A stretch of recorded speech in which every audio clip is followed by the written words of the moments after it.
He was a little man, about 5'5", in his 60s, rather tubby, enjoyed his drinks and his smokes.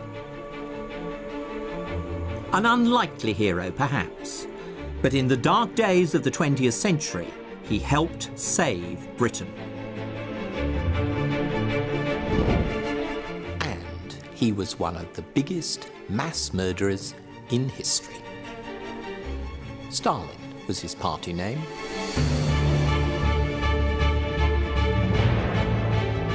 The British liked to think that their survival in the Second World War was secured by their finest hour in 1940, the Battle of Britain, Churchill's bulldog leadership. But more critical was what happened on the other side of Europe in 1941. The horrific life-or-death struggle between Nazi Germany and the Soviet Union. And crucial to the outcome would be the leadership of Stalin. Stalin meant man of steel. But the reality of his war in 1941 didn't live up to that name, as he lurched from crisis to crisis, coming close to a nervous breakdown.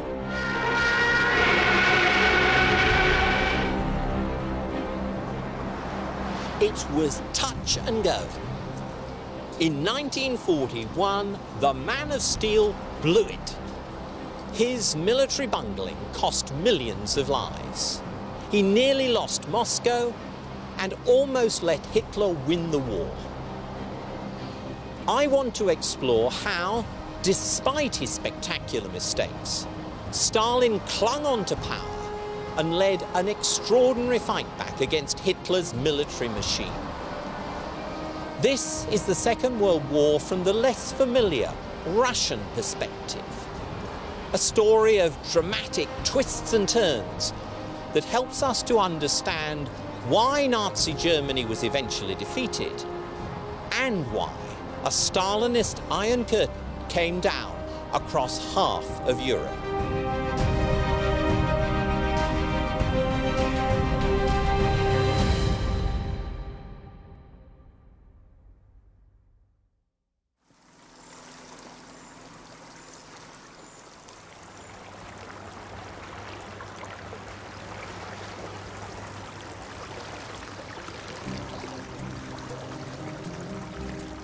The German invasion of the Soviet Union, Operation Barbarossa, started here on the Bug River, 180 miles east of Warsaw, early on the 22nd of June, 1941. And it began as a walkover.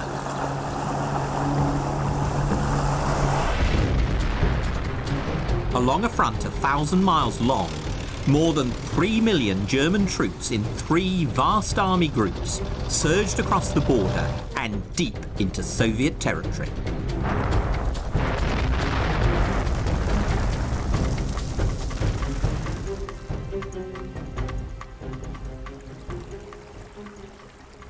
Officially, the Soviet Union called it a surprise attack. But more than that, it was a paralysed defence. Paralysed from the very top by the man of steel. For hours, Stalin wouldn't even allow his commanders to fire back. It must surely go down as one of the most spectacular military blunders in history.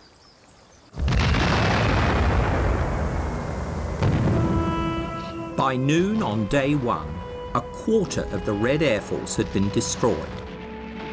Over 1,200 planes, many of them lined up on the ground, uncamouflaged.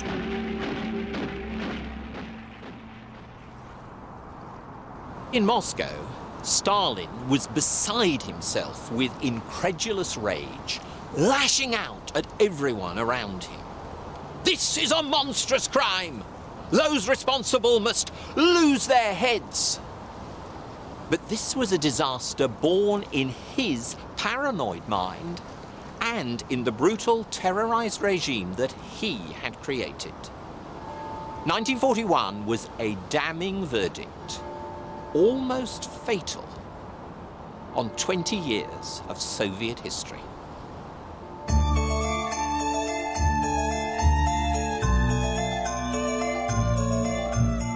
Iosif Vissarionovich Zhugashvili seemed an unlikely leader. Small, with a withered arm and a club foot, his sallow face pockmarked from smallpox. As a child in dirt-poor Georgia, deep in the Caucasus, he was regularly beaten by his shoemaker father.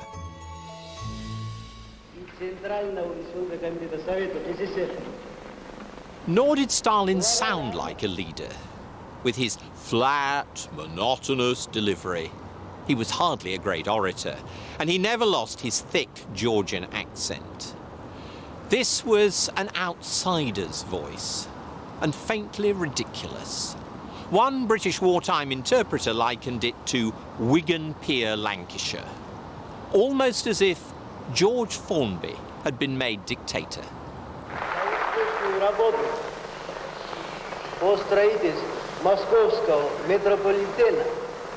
For a job well done in constructing the Moscow Metro, we declare gratitude to the whole underground construction collective of engineers, technicians and workers, both male and female.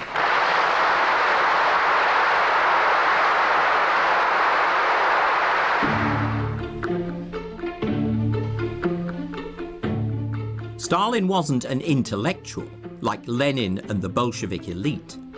His doting mother wanted him to become a priest, but young Stalin was expelled from seminary. He found his true calling as a revolutionary bandit in the dying years of Tsarist rule. His specialty was bank robberies. In one heist in Tbilisi, he and his gang seized 250,000 rubles and left around 40 guards and bystanders dead. But Stalin was a crook with a cause. The proceeds of this and other raids helped fund the Bolsheviks in their bid for power.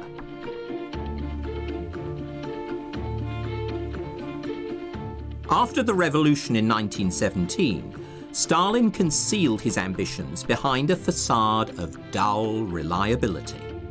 A backroom boy, not a big hitter.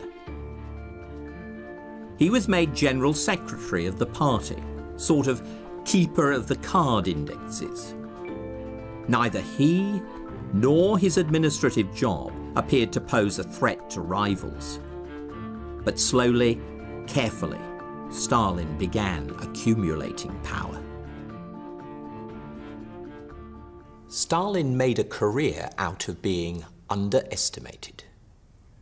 Behind the unimpressive exterior, this was a man with a sharp mind, a formidable memory, and a capacity to get to the heart of any problem.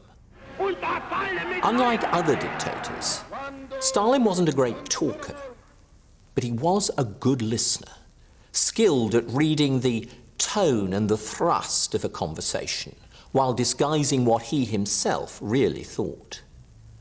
At meetings, he would say little, waiting for his moment, while doodling obsessively.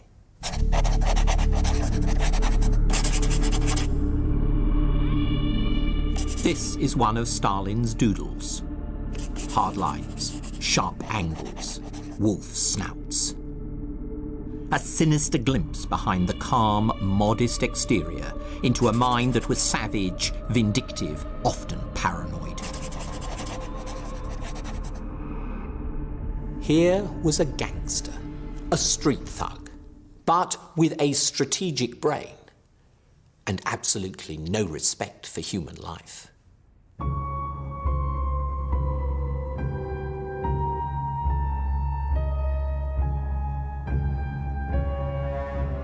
In the power struggle after Lenin's death in 1924, Stalin employed his gangster logic to get rid of his rivals. He cleverly shifted his political allegiances, allying with the right to eliminate the left, Trotsky, Zinoviev, and then tacking leftward to kill off the right, Rykov, Bukharin. And And in the 1930s, Stalin stitched up the loyalists and close officials who'd helped him rise, subjecting thousands to macabre show trials, torture and death. Stalin had learnt that a well-timed beating or bullet could get him what he wanted.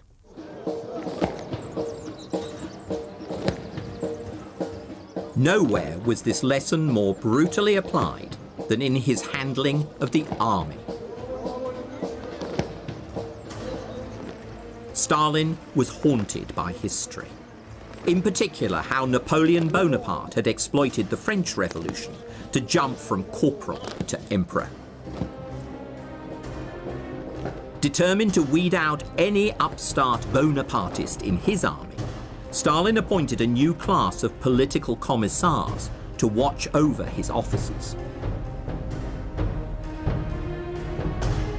And he purged hundreds of progressively minded generals, including Mikhail Tukhachevsky, a charismatic early exponent of tank warfare. The confession of treason extracted from Tukhachevsky was handed to Stalin spattered with blood. The Soviet leader was utterly unrepentant. Who's going to remember all this riffraff in 10 or 20 years? No one. Nobody was safe, except Stalin. And he controlled the surviving members of his inner circle through raw fear. Men like his foreign minister, Molotov. Western diplomats called him Stone-Ass because he was so stubborn. But in private, Molotov was totally under Stalin's thumb. When Stalin had his Jewish wife Polina thrown in jail, Molotov joined the rest of the Politburo in voting for her imprisonment. Stalin's oldest buddy was Voroshilov, a former metal worker who liked dressing up in military uniforms.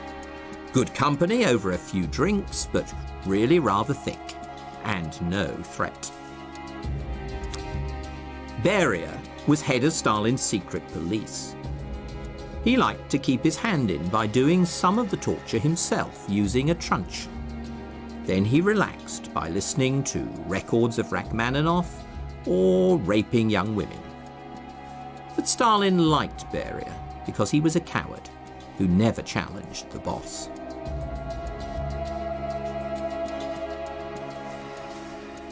Stalin had created an apparently unassailable position at the pinnacle of an autocratic state. But of course, that system had a fundamental weakness. It depended on one man, on his strengths, but also on his whims and neuroses. A serious misjudgment by Stalin could plunge his servile regime into chaos. And that's what happened with a vengeance when war came in June 1941.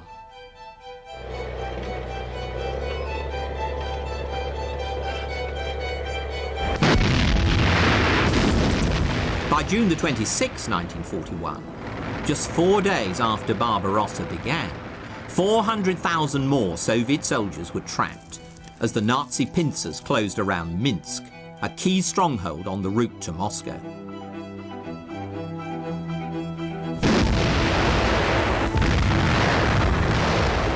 Barbarossa had hardly come out of the blue. Stalin, like everyone else, knew all about Hitler's demands for Lebensraum, living space for Germany in Russia. Vor uns liegt Deutschland, in uns marschiert Deutschland und hinter uns kommt Deutschland. Stalin gambled on a deal with Hitler. In August 1939, he signed a pact with Germany that would carve up Eastern Europe. Stalin got half of Poland and the Baltic states of Estonia, Latvia and Lithuania. He now expected Hitler to fight a long war for Western Europe against Britain and France. Ja, der Engländer ist getroffen. But then Germany sliced through France in a month in 1940. Only Britain held out.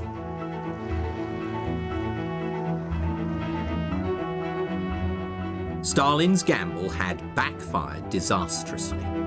Victory in the West in 1940 left Hitler free to go east for living space in 1941. And now Stalin made another colossal error of judgment.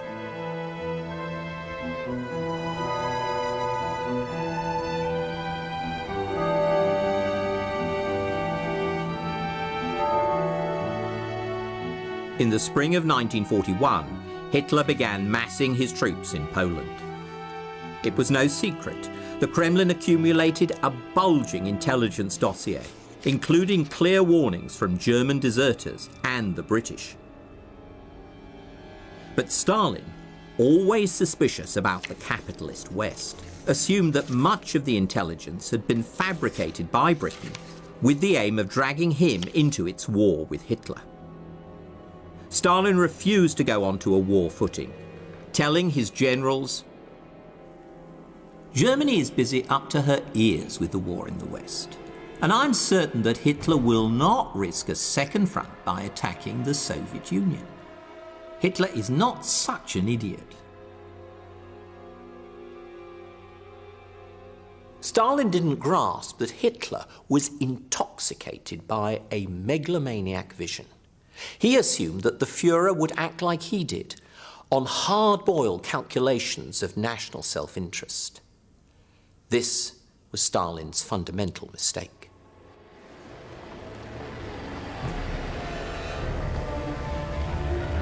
On June the 29th, reports reached Moscow that the city of Minsk had fallen. It was only a week since the German invasion had begun.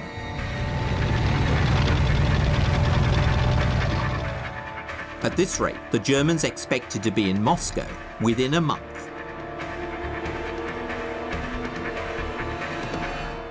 Suddenly, Stalin seemed to grasp the enormity of the disaster.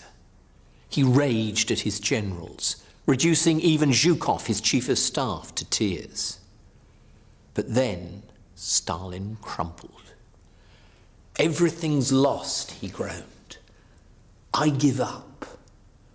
Lenin founded our state, and we've screwed it up."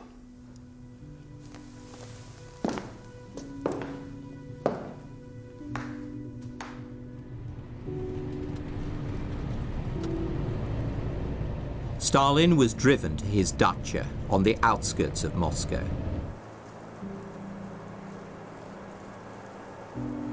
There, he slumped in shock.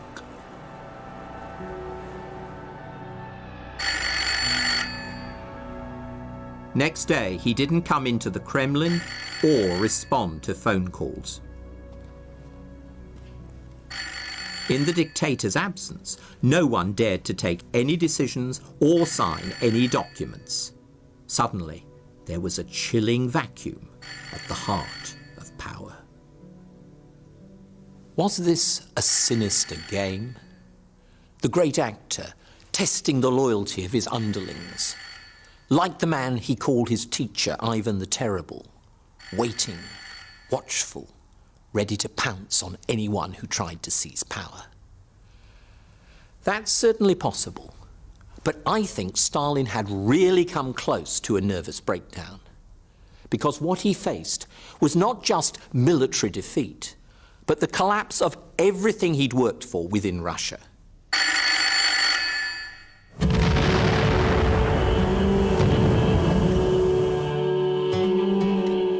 Stalin had revolutionized his country even more profoundly than Lenin. In the late 1920s, he embarked on a frenzied campaign of modernization. The old Russia, dominated by a peasant mentality, rooted in the Orthodox religion, would be swept away to be replaced by 5-year plans, collective farms, mass production, above all, gigantic steelworks.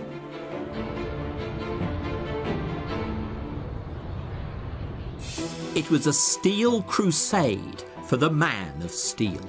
Stalin was determined that his communist state must match up to the capitalist West.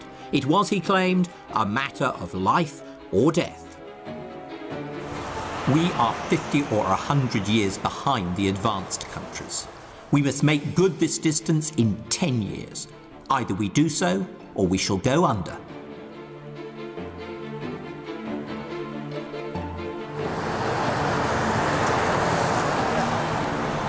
Stalin's Russia did catch up. During the 1930s, iron and steel output increased fourfold. A country that produced only 700 trucks in 1928 churned out more than 180,000 in 1938. Stalin's second revolution dragged Russia into the 20th century. But it couldn't have been accomplished without the utter ruthlessness that was his trademark.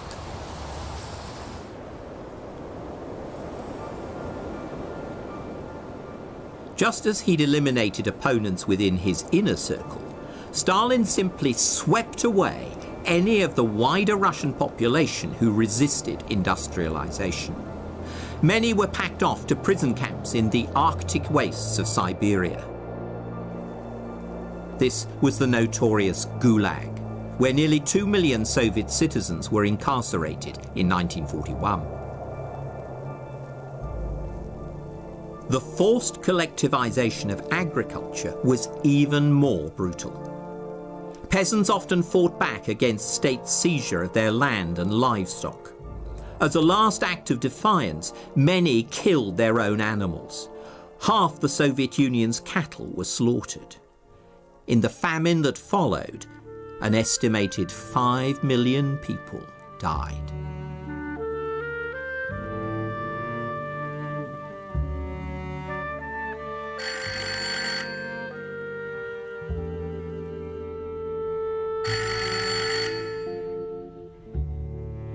This was Stalin's revolution, its triumph and its tragedy. Now it was all falling apart, and Stalin must have known that it was largely his fault.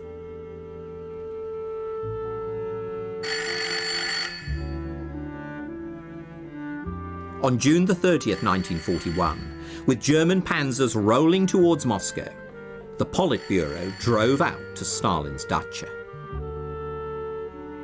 They found him sitting in an armchair. Stalin looked up, haggard and nervous. "Why have you come?" he asked, apparently suspecting a coup. But the men in suits were on a very different mission. They wanted Stalin to return, to take charge of a new state defense committee, a sort of war cabinet. The relief on Stalin's face was transparent. "But," he asked, "can I lead the country to victory? There may be more deserving candidates." His old crony Voroshilov spoke up. "There is none more worthy." Nodding, Stalin accepted his new role. Even at the moment when Stalin had screwed it all up, his yes-men hadn't the guts to depose him. Or more exactly, and more chilling, after a decade in which they'd been both the agents and the victims of Stalinist terror, they couldn't imagine Russia without him.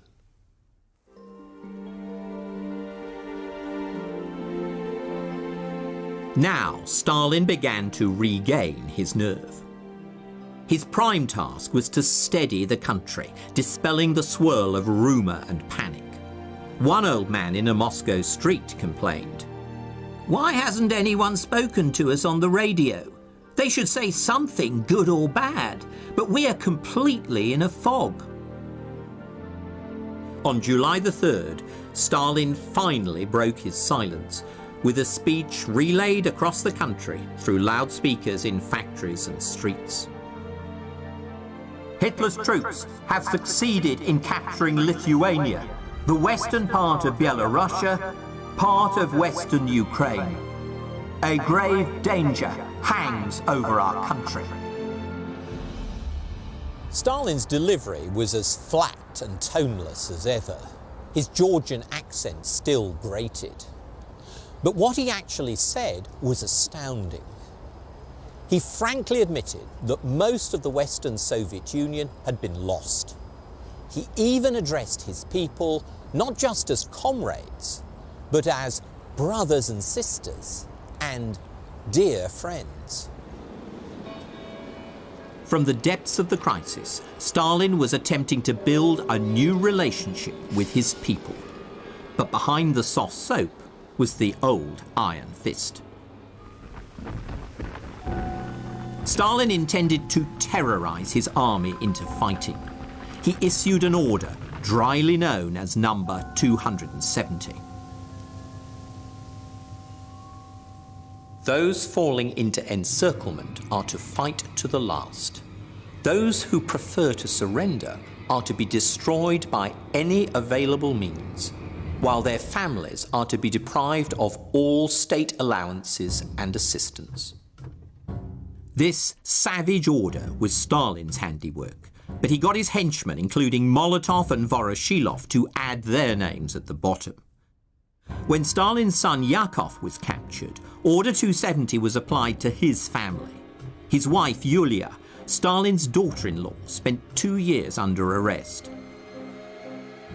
Yakov was later shot at a POW camp near Lubeck, whether in an attempt to escape or as a deliberate act of suicide has never been clear.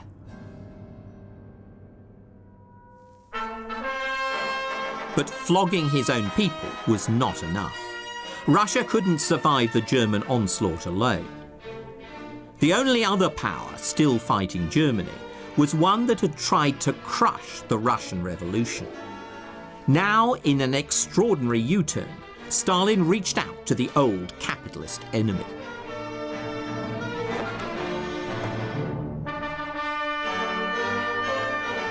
Equally amazing, Britain's Prime Minister, a notorious red basher, was ready to meet Stalin halfway. I see the Russian soldiers guarding the fields which their fathers have tilled from time immemorial.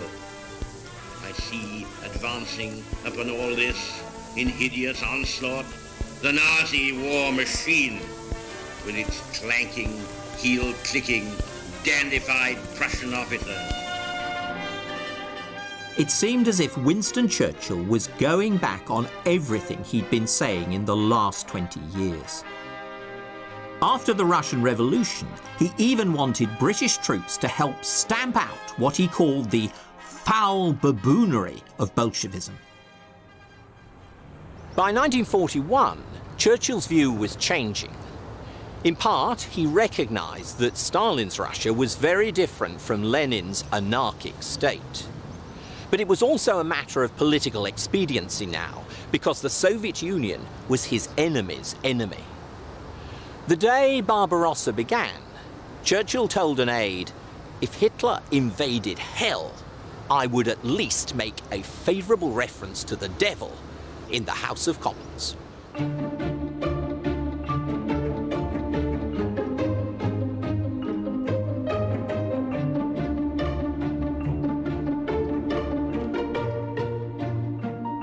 In telegrams to Stalin, Churchill promised tanks, planes and food. But privately, the British didn't think the Russians would last a month against the army that had smashed France.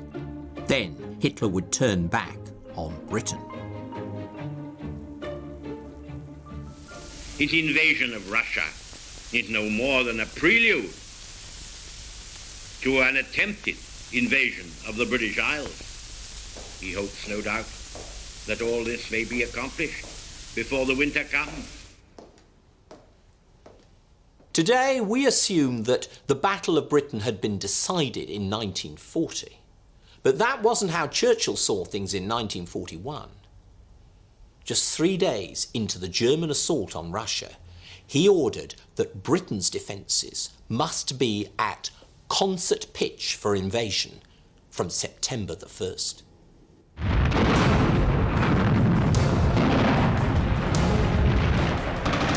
In September 1941, it did indeed look as if Russia's big cities were doomed.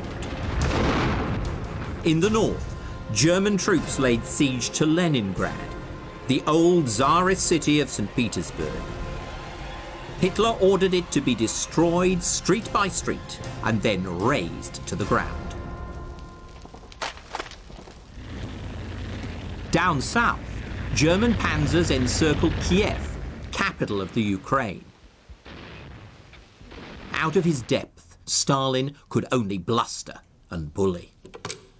Hearing that Nikita Khrushchev, the local party boss, was ready to surrender, Stalin telephoned him in a rage. "You should be ashamed of yourself. Do whatever it takes. If not, we'll make short work of you."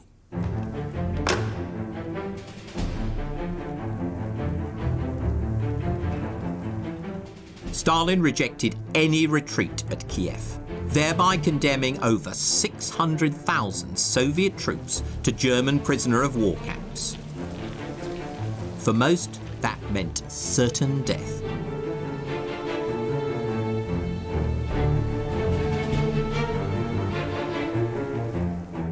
After yet another disaster, Stalin was in a state of panic. He now sent Churchill an anguished appeal, written in his own hand, urging Britain to mount a second front against Hitler, a landing by some 30 divisions, several 100,000 troops, in the Balkans or France before the end of the year. But this was pure fantasy. Churchill didn't have 30 usable divisions in the whole British Army. With no help in sight, Stalin now faced the ultimate threat from Hitler, who targeted Moscow itself in an offensive codenamed Operation Typhoon. The name proved apt because the Germans simply blew away the Red Army.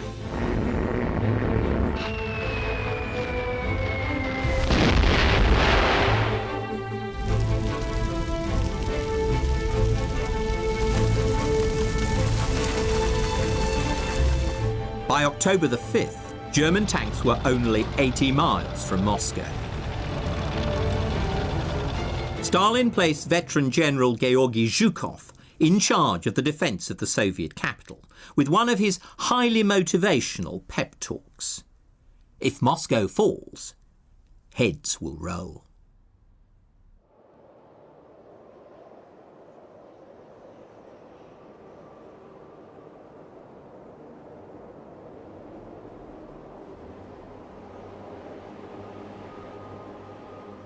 The Germans were now approaching one of the sacred sites of Russian history, renowned in literature, music and folk memory.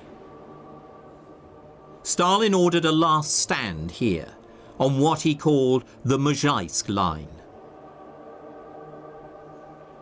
The Mozhaisk Line was largely a figment of Stalin's imagination, but it was rooted in Russian history, because it ran across the old battlefield of Borodino.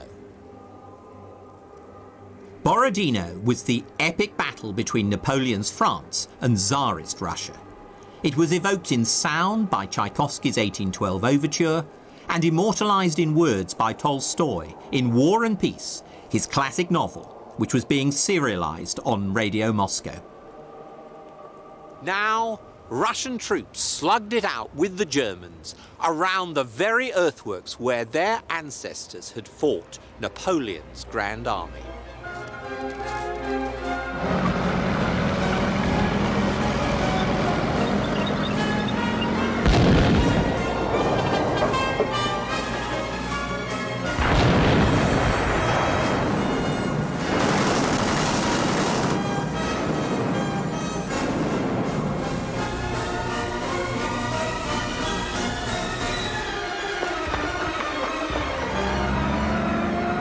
Yet whatever Stalin's wishful thinking, the Russians were driven from the field of Borodino, as in 1812, back towards the western outskirts of Moscow.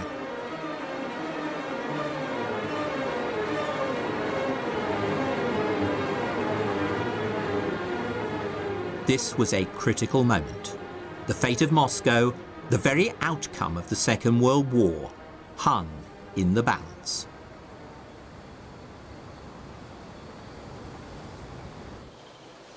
Now Stalin wrestled with the same terrible question faced in 1812 by the Tsar's Marshal Mikhail Kutuzov, whether to fight for Moscow or abandon the city. Here, in 1812, Kutuzov decided to fall back and sacrifice Moscow in order to preserve his army and ultimately save Russia.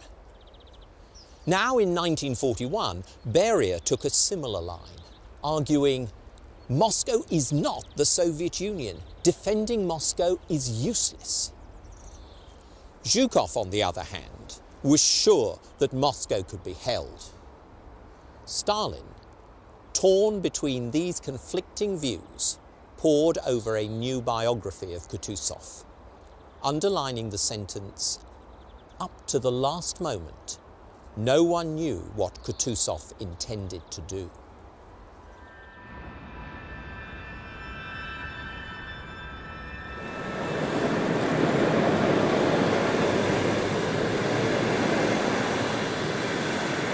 While Stalin dithered, his staff packed his belongings and made ready a special train. Then, on the morning of October the 15th, Stalin authorized the government to prepare an evacuation to Kuibyshev, 500 miles east of Moscow. According to the minutes from the meeting, Comrade Stalin himself will be evacuated tomorrow or later, depending on the situation. Even at this, its most desperate moment, Stalin's regime kept up its calculated yet gratuitous cruelty. As the Soviet bureaucracy geared up to go, the jails were cleared out. One victim was part of Stalin's inner circle, Bronya, the wife of Alexander Poskrovyshev, Stalin's secretary, the bald little gatekeeper of the Kremlin office. Bronya had been imprisoned on trumped-up charges of treason. Poskrovyshev was distraught, but Stalin did nothing to help. Don't worry, he said sweetly. We'll find you another wife.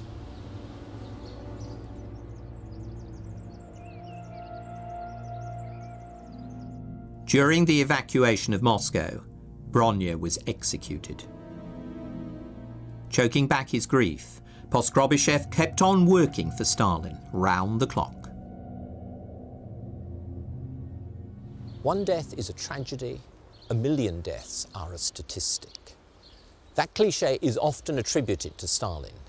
Whether or not he actually said it, that's certainly the way he did things, inflicting cruelty on a mass scale, but also at a personal level on close associates. Poskrovyshev, Zhukov, Khrushchev, even his own family. This was a man who, I think, derived real sadistic pleasure from playing with people's minds.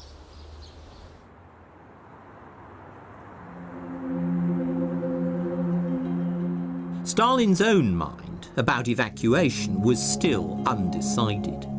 On October the 16th, 1941, the people of Moscow woke to what seemed like a ghost town. No buses, trams, or even policemen.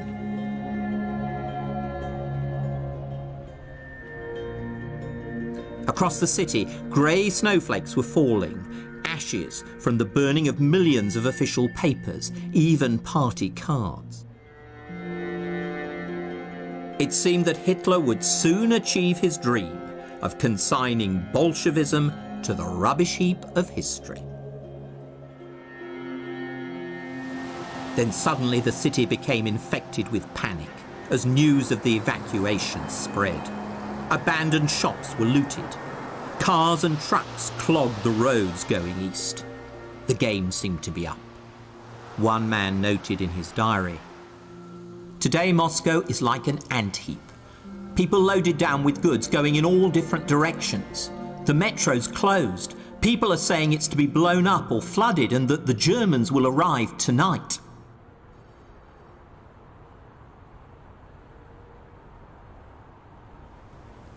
At an outlying railway siding, Stalin's train was ready. According to one of his aides, the Soviet leader paced up and down in his tattered greatcoat, weaving in and out of the steam, still pondering. Then he told his staff, "No evacuation. We stay here until victory." The evacuation order was revoked. Hundreds of looters were shot, and the capital was placed under martial law. Stalin's decision. Certainly he and Zhukov knew that fresh troops were being rushed west from Siberia. But I think that Stalin's ego and sense of history also played a part. The outsider, the cobbler's son from faraway Georgia, thought that he could outdo Kutuzov, one of the heroes of the Russian past. He would save Russia and save Moscow as well. Stalin had now finally taken a grip on the crisis and on himself. His decision to stay in Moscow and quell the panic was a critical turning point of World War II. Despite appearances, all was not going Hitler's way. Hitler had assumed that what he considered to be the Jew-ridden Bolshevik regime would quickly collapse. "You have only to kick in the door," he said, "and the whole rotten structure will come crashing down." But when Hitler did kick in the door, the Soviet Union, though tottering, did not fall. And the Russian people, whom in racist contempt he dubbed the Slavic rabbit family, bit back.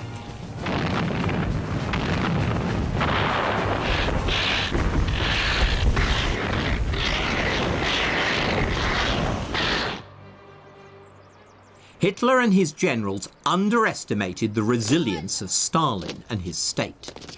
Even more, they underestimated the tenacity of the Russian people.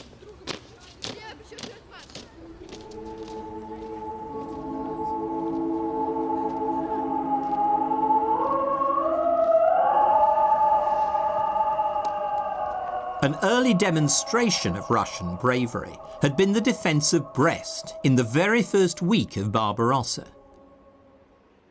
The citadel here is still commemorated, even by the youth of the 21st century, as a hero fortress of the Soviet Union.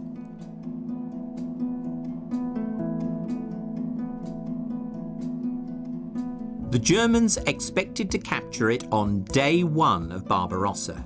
In fact, a few hundred Russians held out for 8 days against a whole German infantry division with 10,000 combat troops.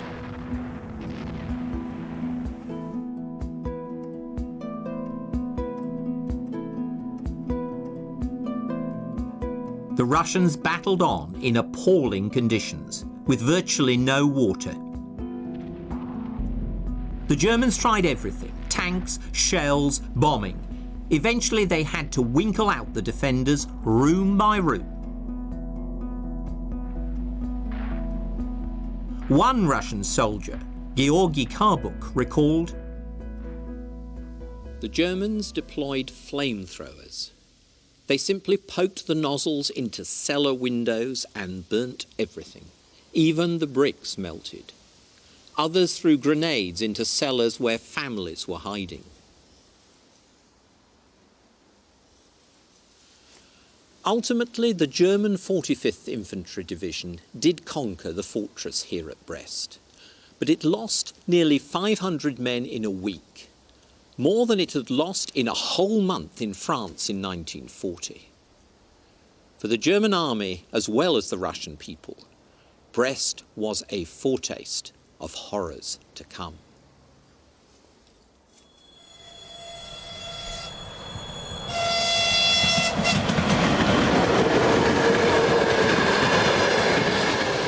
The Russians were resisting. Stalin was making a stand. But as the struggle became ever more bitter, Stalin would need to do more than galvanize his people. He had to venture further into the unknown. and learn how to embrace his allies in the capitalist West.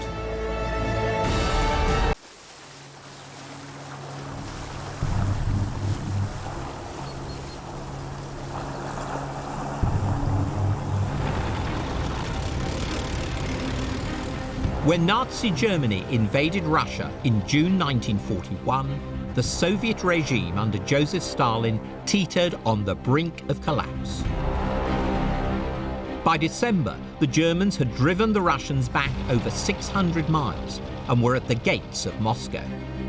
What followed is one of the most remarkable turnarounds in military history. 3 years later, the Russians were at the gates of Berlin. This film is about why Stalin would eventually emerge as the big winner from World War II, and what the cost would be for Russia, Europe, and the world. Stalin had to learn to bend and compromise in order to win. He would even enter into perhaps the most bizarre shotgun marriage in diplomatic history, sealed with an arch-capitalist during a drunken evening in the Kremlin.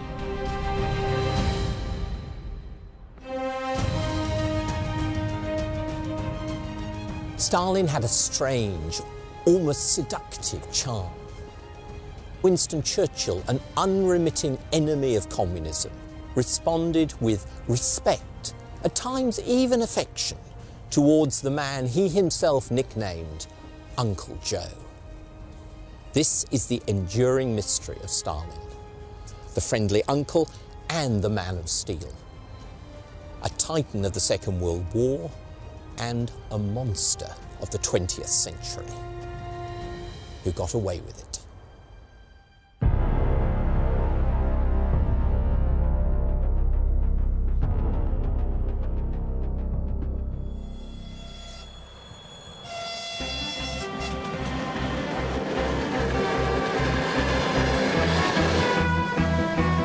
Stalin made a critical decision soon after the German invasion. Much of Soviet industry lay west of Moscow, easy pickings for Hitler. So the Russians dismantled some 1,500 factories, put them on trains together with workers and families, and then rebuilt them east of the Ural Mountains.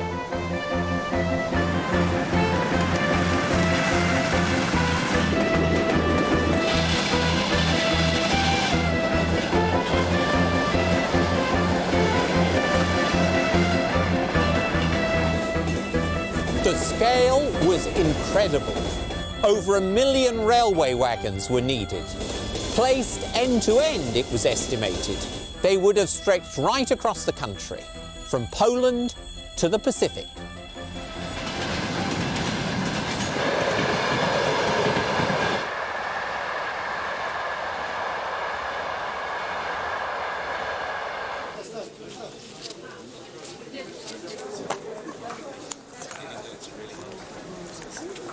What made ordinary Russians, soldiers and civilians, struggle so tenaciously? Here's one story which I think captures the spirit of Russian resistance in 1941. Fleeing the German onslaught on the road to Moscow, the war correspondent Vasily Grossman was given shelter by an old peasant woman. She used up her tiny stock of supplies, welcoming him with a good meal and a roaring fire, all the while singing songs. She told Grossman of her son fighting at the front and of her nightmares. The devil came to me last night and sank his claws into my hand. I started to pray, but the devil took no notice. So I told him to fuck off, and then he did disappear.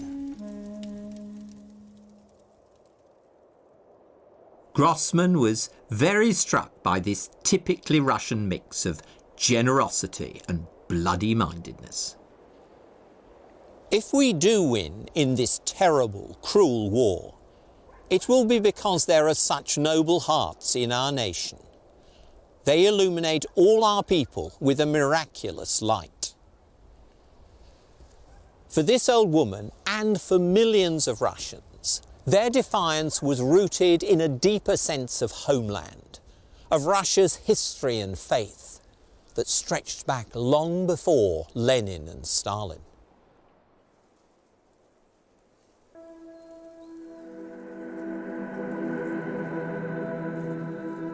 One popular wartime poem tapped into this mood, imagining the ghosts of the old religious Russia coming to the aid of Stalin's godless communists.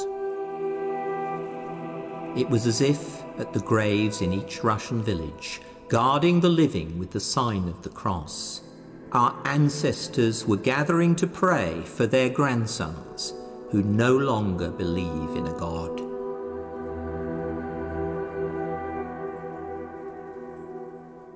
With customary opportunism, Stalin responded to this resurgent sense of history.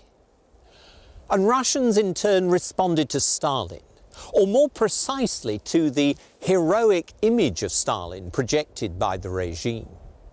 The man of steel, the modern Tsar, became a symbol for the Russian people of their determination to resist the new invaders.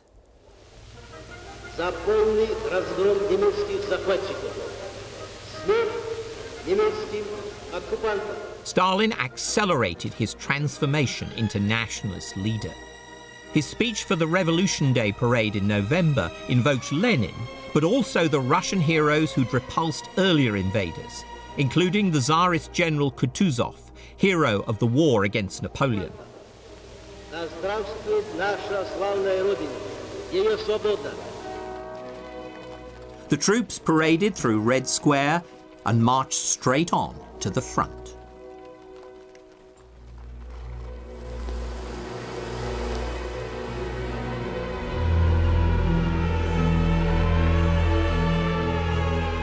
Moscow was now under almost nightly attack from the Luftwaffe.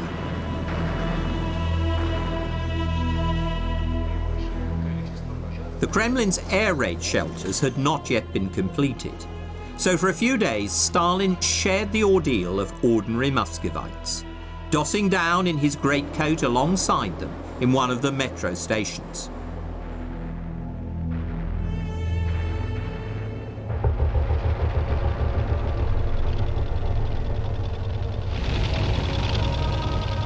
By December the 2nd, 1941, German advance units were only a dozen miles from the Kremlin. Its domes and spires glinted in the pale sun. One German medical officer reached a tram stop on the road into the city. There was an old wooden bin attached to the wall. I felt inside and dragged out a handful of old tram tickets. We picked out the Cyrillic letters, which by now we knew spelt Moskva. But there was to be no easy ride into Moscow for those German soldiers. This vast replica of a tank trap marks the end of the line for them. The point where Barbarossa, once molten fire, literally froze up.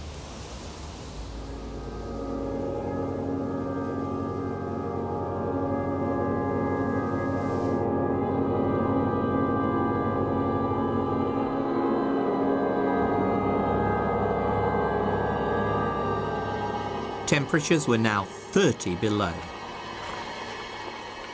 Tank and plane engines had to be heated for hours before they could be started. Many German soldiers lacked winter clothing, even proper gloves, victims of Hitler's hubris about a quick victory. Seizing their chance, Stalin and his chief of staff, Zhukov, now planned a dramatic counterattack.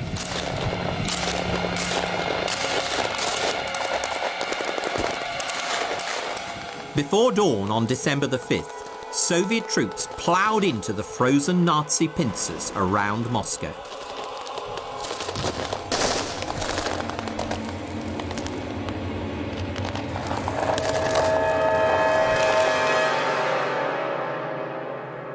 Although the Germans weren't routed, they were driven back 100 miles. At last for the Russians, after 6 months of defeat, a first victory. But could they keep it up?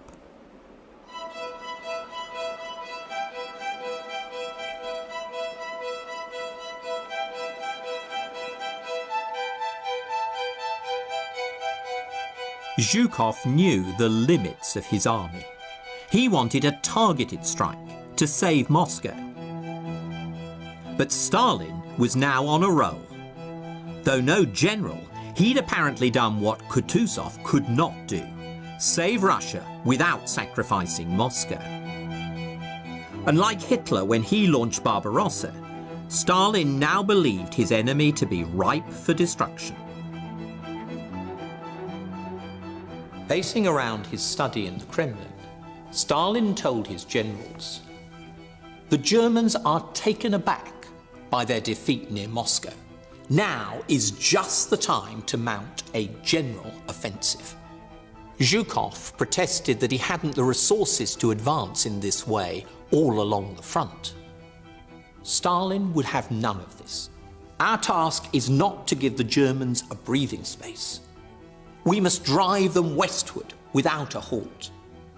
This will ensure the complete defeat of the Nazi forces in 1942.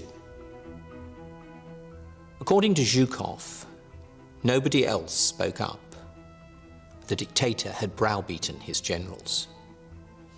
The all-out New Year offensive went ahead, and Stalin, with customary vindictiveness, crossed Zhukov's name off the list of those to be honoured for saving Moscow.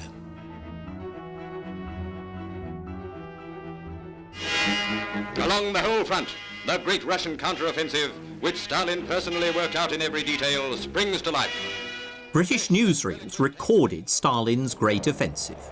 The heroic Russians seemed to be the only ones effectively fighting the Germans. Britain was still on the back foot.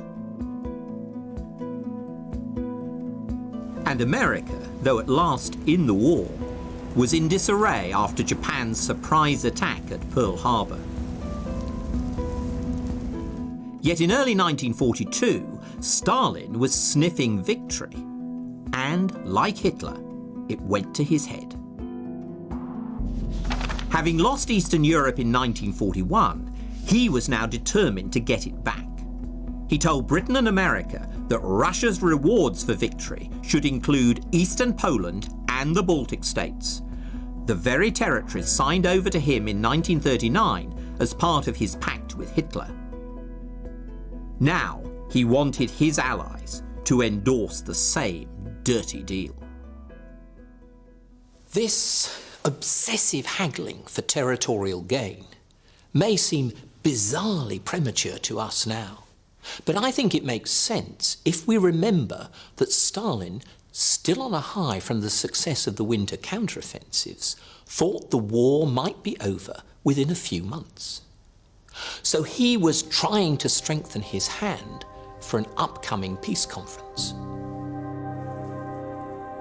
Russian friendship was vital for Britain, but handing over Poland and the Baltic states to the Soviets, just as Hitler had done, seemed utterly immoral.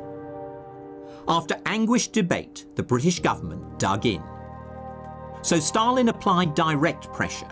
He sent Molotov, his tough guy foreign minister, to Britain to press Russia's case for territory. Early one morning in May, a powerful 4-engine Soviet bomber came in to land at a northern aerodrome. Out of it stepped the Soviet People's Commissar for Foreign Affairs, Monsieur Molotov, clad in heavy fur-lined flying kit. In front of the newsreel cameras, it was all smiles. But behind the scenes, Molotov did not prove an easy guest.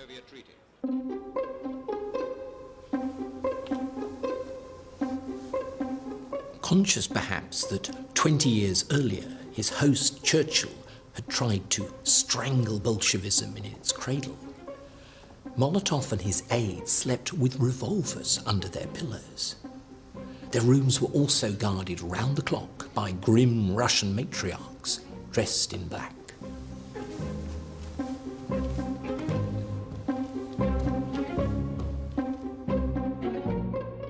Molotov was notorious for his hard-nosed negotiating style, but he couldn't get his way on carving up Eastern Europe. Churchill would only offer a general treaty of alliance and no promises about territory. Molotov cabled the British offer to Stalin contemptuously. "We consider this treaty unacceptable, as it is an empty declaration which the Soviet Union does not need." Molotov assumed that Stalin would agree, but back in the Kremlin the mood was changing as bad news filtered in from the front.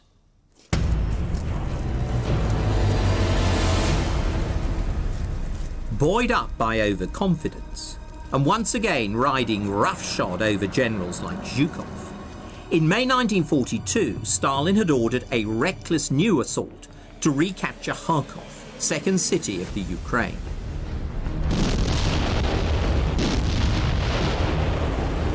After a week of fighting, Khrushchev phoned to report that the Soviet forces at Kharkov had driven themselves into a trap and were being encircled by the Germans.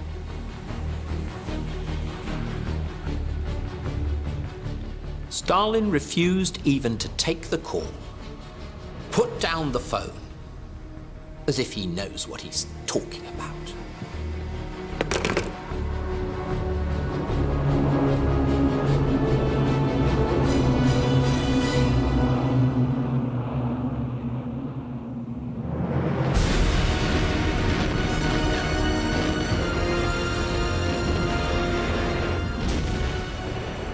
It was like June 1941 all over again. Only after 250,000 men were captured and 1,200 tanks written off did Stalin face the facts. With his regime on the ropes once more, Stalin called off the offensive and rethought the priorities of his diplomacy.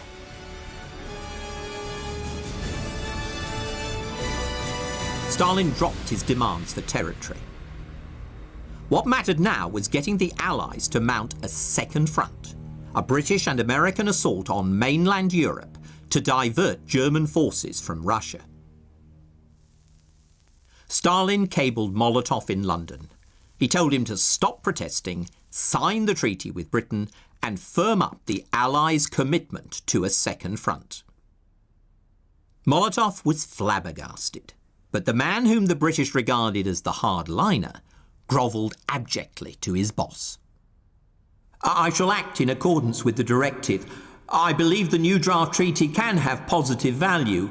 I failed to appreciate it at once." At the Foreign Office, the Grand Alliance was entered into as signatures were appended to the document by the representatives of the high contracting parties. Full understanding was also reached with regard to the creating this year of a second front in Europe.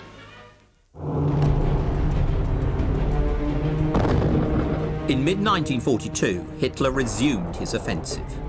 The new campaign was directed southeast to seize Russia's oil in the Caucasus. But Stalin still assumed that Hitler's real goal was Moscow.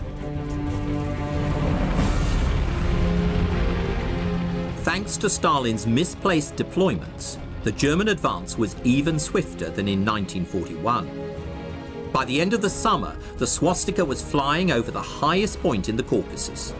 The Red Army had lost another 600,000 prisoners and thousands more tanks.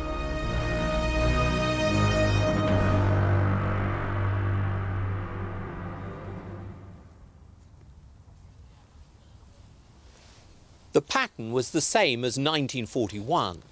Armoured pincers and mass encirclements, rants from Stalin about not one step back, and new orders for blocking units to shoot those trying to flee. In July 1942, with the Red Army collapsing, Stalin was once again desperate for help.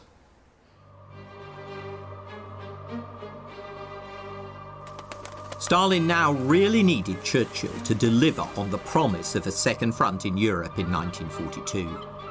But nothing seemed to be happening. Stalin sensed that he was being betrayed by the old enemy. personal and secret, Premier Stalin to Premier Churchill. In spite of the agreed communique concerning the urgent tasks of creating a second front in 1942, the British government postpones this matter until 1943. Relations between London and Moscow were reaching crisis point.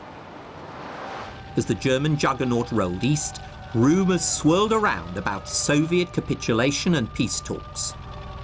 A new Nazi-Soviet pact would be a disaster for Britain. For the British, Stalin's military blunders opened up a terrifying scenario. Churchill's chief of staff, Alan Brooke, noted in his diary, "While we are talking, the Germans are walking through the Caucasus. Our defences in Iraq and Persia are lamentably weak." If the Germans smashed through the Caucasus to Iraq and Persia, they would grab most of Britain's oil. Neutral Turkey would probably throw in its lot with Hitler, perhaps even allowing a link-up with Rommel's army in Egypt, now steamrolling towards the Suez Canal. The Germans might even join forces with the Japanese to threaten India from the west as well as the east. Nightmares perhaps, but all too real and vivid at the time. In 1941, Russia's collapse threatened to expose the British Isles to the Nazi war machine.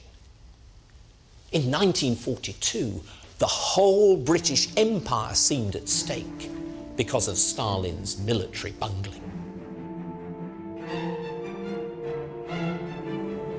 While Stalin felt betrayed by Churchill over the promise of a second front, Churchill doubted Stalin's ability to hold out against Hitler.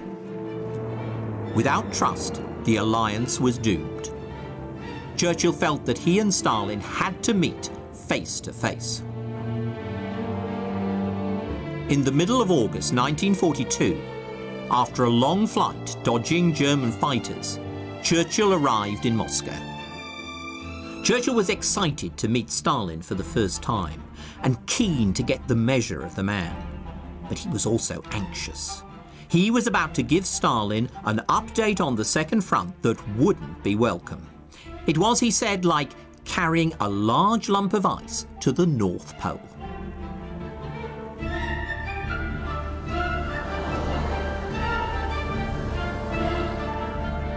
At 7 that evening, Churchill was ushered into Stalin's office. First impressions were not flattering. At the door was a bald, nervous dwarf, actually Stalin's secretary, Alexander Poskrovyshev. And Stalin himself didn't look particularly impressive. Attired as usual in lilac tunic, baggy trousers and long boots. This was actually standard Communist Party dress, but to the British, he looked a bit of a yokel.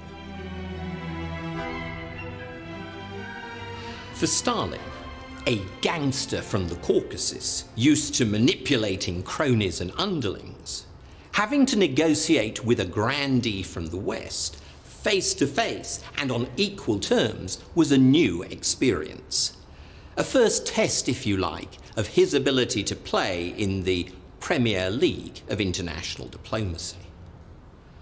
And I think that the records of his meetings with Churchill throw a revealing light on Stalin's effectiveness as a statesman, as he learnt to manage Russia's wartime alliances for his own ends.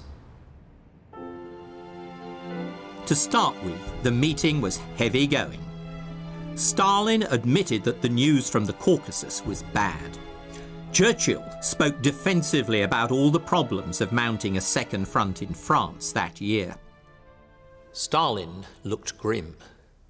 What about a smaller operation, he asked, like recapturing the Channel Islands?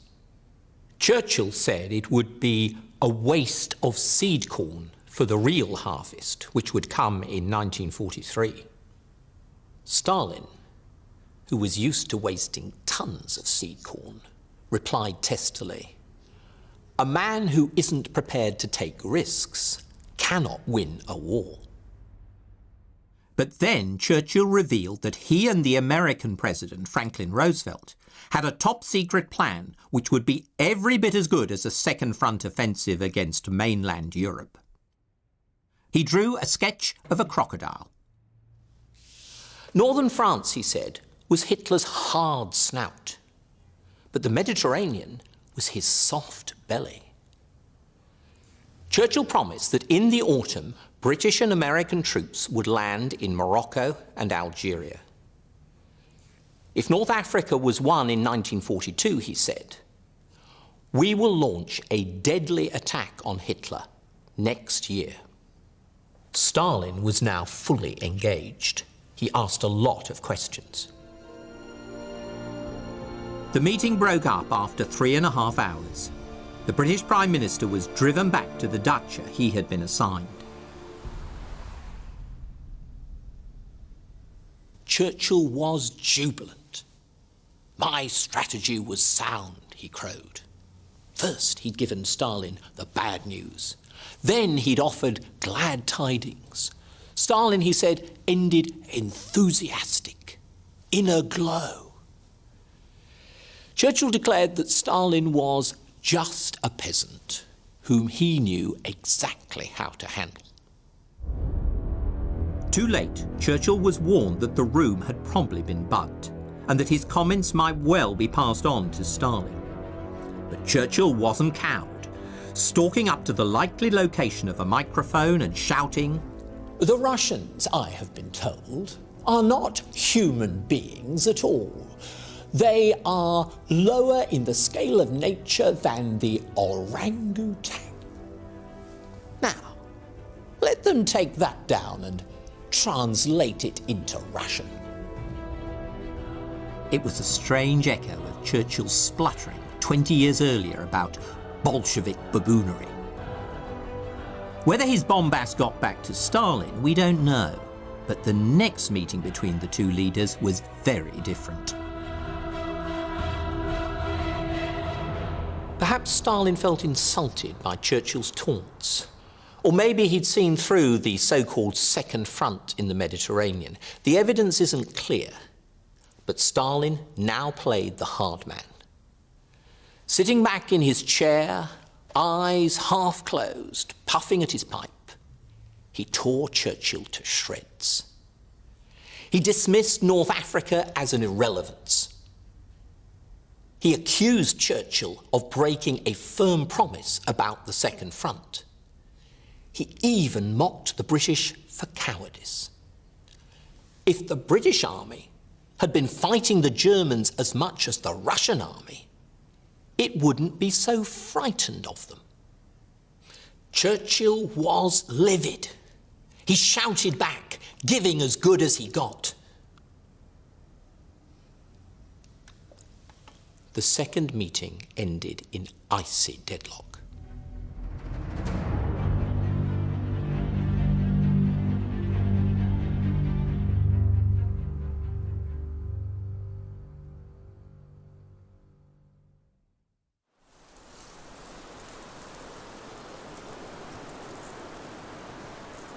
Next day at the dacha, Churchill fumed in the garden, safely out of range of the bugs. That man has insulted me. From now on, he will have to fight his battles alone. I represent a great country, and I am not submissive by nature. This was no longer a policy dispute, a row about the Second Front. It was a clash of cultures between two proud men representing two proud nations. Each desperately needed the other, but there was a limit to how far either of them would bend. Unlike Stalin, Churchill wasn't surrounded by lackeys. The British ambassador, Sir Archibald Clark Carr, talked back at Churchill hard. In a letter later, he recalled how he asked Churchill bluntly whether he intended to flounce off home. All because you are offended. offended by a peasant who didn't know any better. You are an aristocrat. They are rough and inexperienced, straight from the plough and the lathe. Don't let your pride blur your judgment. Noblesse oblige. That was the message. Clark Carr urged Churchill to unbend and ask Stalin for another talk. But would Stalin unbend as well? In fact, for Stalin, the ground was also shifting. He had just learnt that the Germans had routed Soviet troops on the Don River. Stalingrad, the great industrial city named after the Man of Steel himself, was now in Hitler's sights.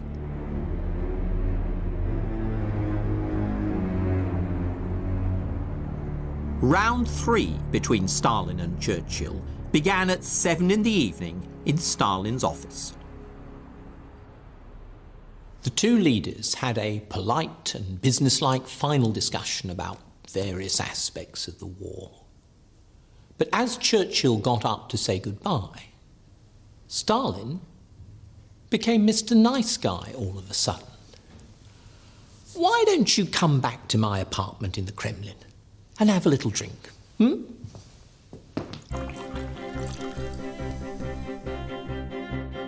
The little drink mushroomed into dinner with a dictator, a 6-hour feast washed down with endless bottles of choice wine.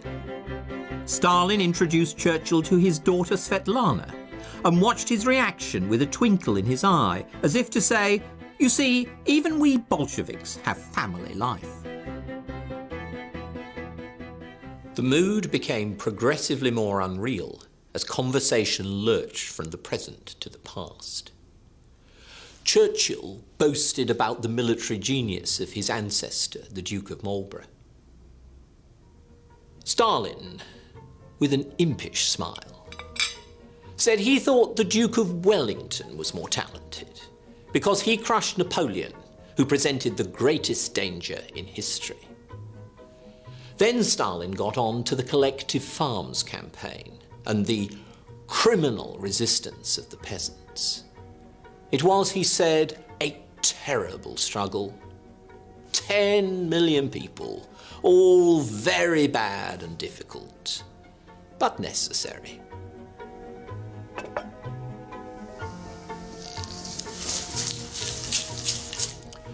He hacked at a pig's head, picking at the flesh with his fingers. Churchill had a vivid image of millions of men and women being blotted out forever. But he held his tongue. With the World War going on all around us, it seemed vain to moralize aloud.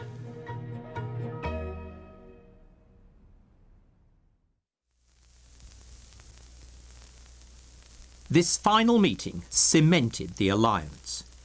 Churchill left Moscow with a new confidence in Stalin. On the plane home next morning, nursing a massive hangover, he murmured, I was taken into the family. We ended friends. Of Joseph Stalin, the Prime Minister has brought back an excellent impression of a great rugged war chief, blunt of speech, with a saving sense of humor. The two formed a friendship which promises well for the victory of the United Nations.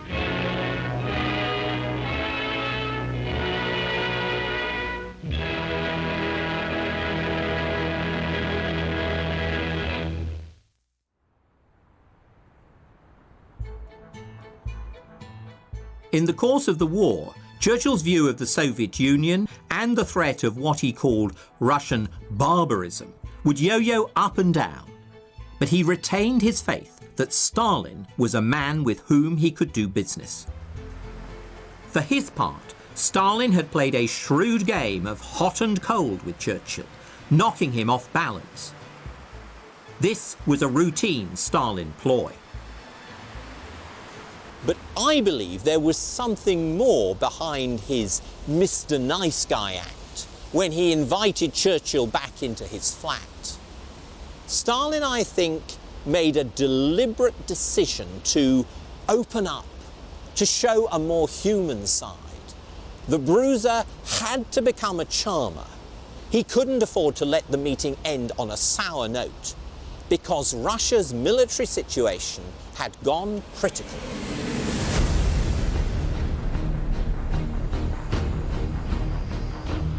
The Caucasus and Russian oil fields now seemed within Hitler's grasp. The decisive battle would be in the cauldron of Stalingrad, where 2 million Soviet and German troops became locked in a struggle to the death.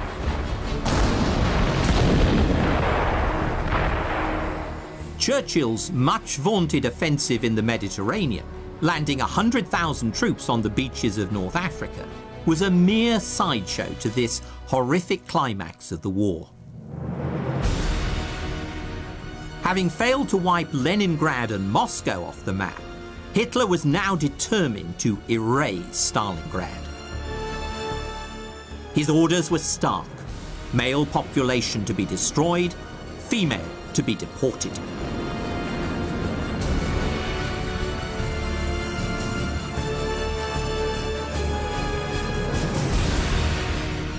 Hitler was becoming ever more the control freak as supreme commander.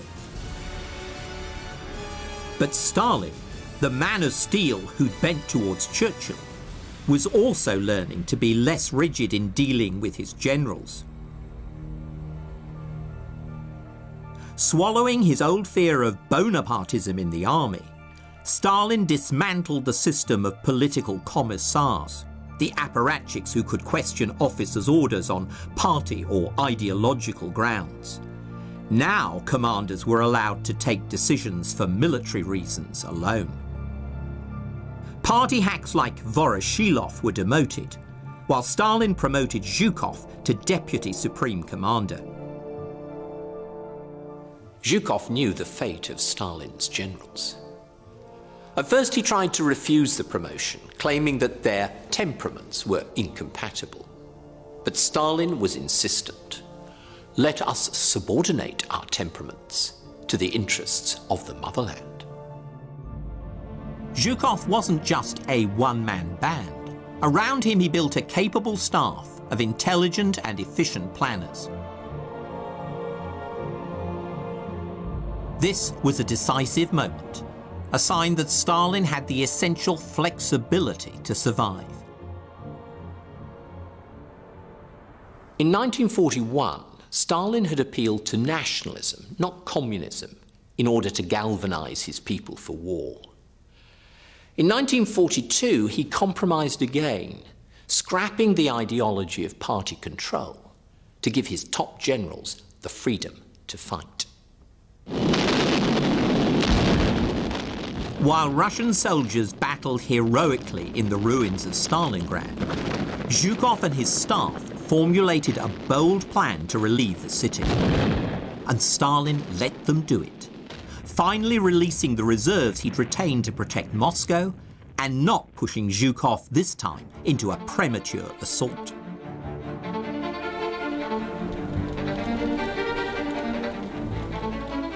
In November 1942, the pincers closed again, but they were Russian pincers, slicing through weak divisions that guarded the rear of Hitler's army in Stalingrad. It was the Germans who were now encircled.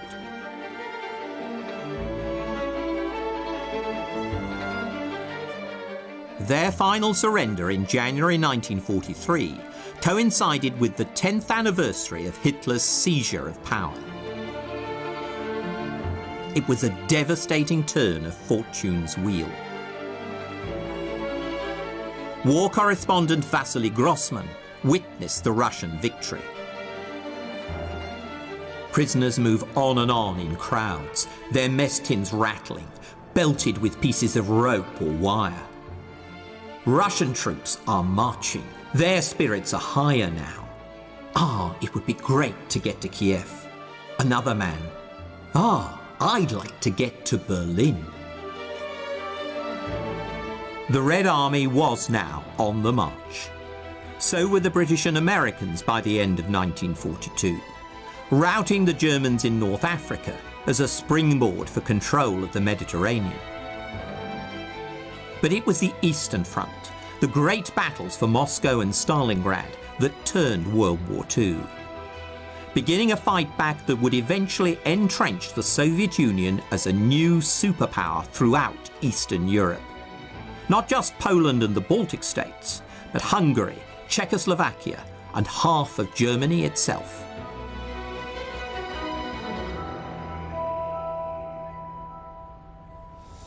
The Second World War was a struggle to defeat Hitler's genocidal imperialism.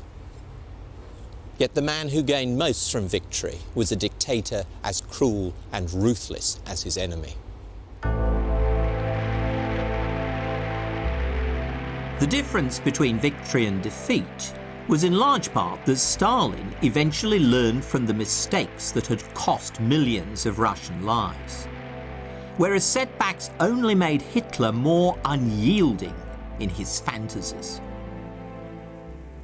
Ultimately, Stalin, for all his Bolshevik ideology, was a pragmatist with a keen eye for survival. Although he was an outsider, his command over the Russian people gained him an empire, bought with their blood, that surpassed anything won by the Tsars. So there was a ghastly moral compromise at the heart of the Allied victory. In 1945, the defeat of one evil helped entrench another evil across half of Europe and in Russia itself.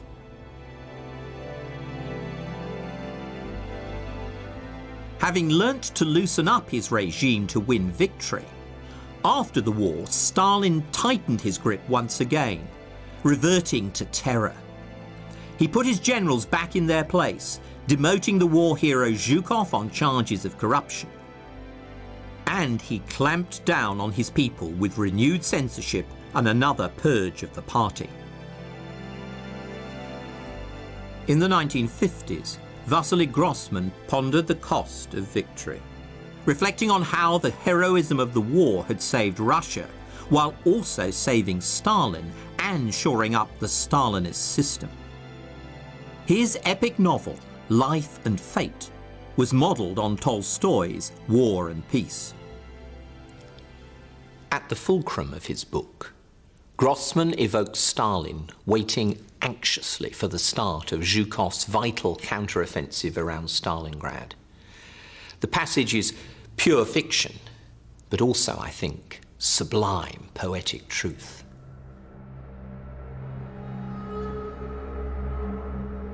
Grossman imagines the dictator recalling the shambles of 1941, his bumblings that nearly ruined Russia. In his mind's eye, behind Hitler's tanks, Stalin sees the millions of Russians he destroyed coming back to life. The prisoners of the Arctic gulag breaking up through the permafrost, emaciated peasants crawling out of the soil, all of them looking for him.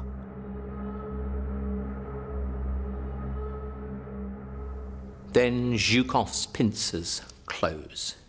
The Germans cannot escape. Stalingrad will be remembered as a triumph, not a disaster. Grossman now imagines Stalin's devoted secretary, bald little Poskrobyshev, whose wife was one of Stalin's victims, watching silent and motionless as his boss sits back, drinking in the wonderful news.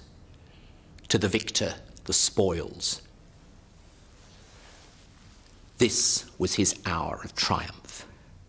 He'd not only defeated his current enemy, he had defeated his past.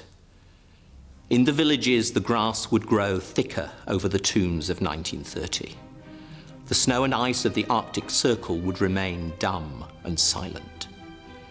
He knew better than anybody that no one condemns a victor.